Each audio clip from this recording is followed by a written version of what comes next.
Mark Magnifico Magsayo sinabing let's go kahit sino. Tank Davis, Lamont Roach, Hernandez, basta hindi ako dehydrated sa timbang. Anong masasabi nyo dito mga tol? Pumalag na si Mark Magsayo kay Tank Davis at Lamont Roach. Hawak ni Lamont Roach ang Super WBA sa Super Featherweight kung saan lumalaban si Mark Magnifico Magsayo. Kung may pagkakataon pwedeng magdepensa ng belt si Lamont Roach kay Magsayo. Pero tinagden ni Magsayo si Tank Davis kung saan lumalaban sa lightweight division. Siguro pwede naman umakyat si Magsayo sa lightweight kung may magandang offer. So nakahanda kahit anong oras si Mark Magsayo kahit si Tank Davis pa ang kaharap. Pero pinakamaganda talaga dyan mga tol, Lamont Roach. Ano sa tingin nyo mga tol, kaya bang talunin ni Magsayo si Tank o si Lamont Roach? Sa ibang banda, bumanat naman si Devin Haney kay Tank Davis. I was waiting for the backlift. Inaantay ni Devin Haney ang pagtrembling ni Tank Davis matapos ang laban. Pero nakita po natin, hindi nagawa ni Tank Davis dahil naging tablang laban niya kay Lamont Roach. Palaging ginagawa ni Tank Davis ang backlift kapag nanalo ito via TKO. Pero sumablay ngayon si Tank Davis sa isang laban niya. Akala ng lahat easy fight lang ito kay Tank Davis at tatapusin sa knockout.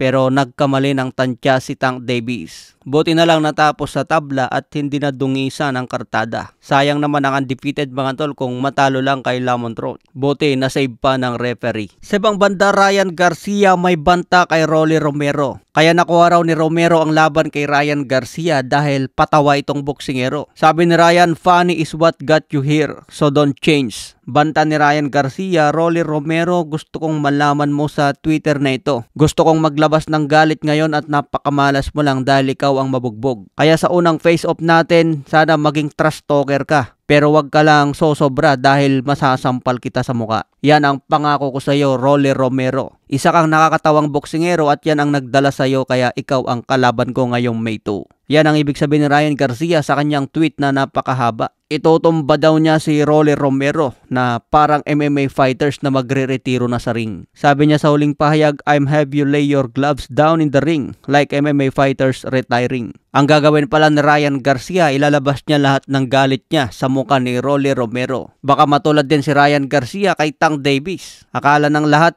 easy fight lang si Rolly Romero, baka matalo pa dyan si Ryan Garcia. May lakas din itong si Rolly Romero at awkward ang kanyang tirada. Alam naman natin na pag nabibigla ng malakas na suntok si Ryan Garcia, bigla ring dumadapa. Bumagsak noon si Ryan Garcia kontra Luke Campbell. Hanggang na-TKO si Ryan Garcia kay Tank Davis matapos tamaan sa bodega. Kaya abangan natin ang laban ni Ryan Garcia ngayong May 2. Maganda ito dahil triple header. Teofimo Lopez, Devin Haney at Ryan Garcia ang magkakasabay sa isang event. Okay mga tol, hanggang sa muling update.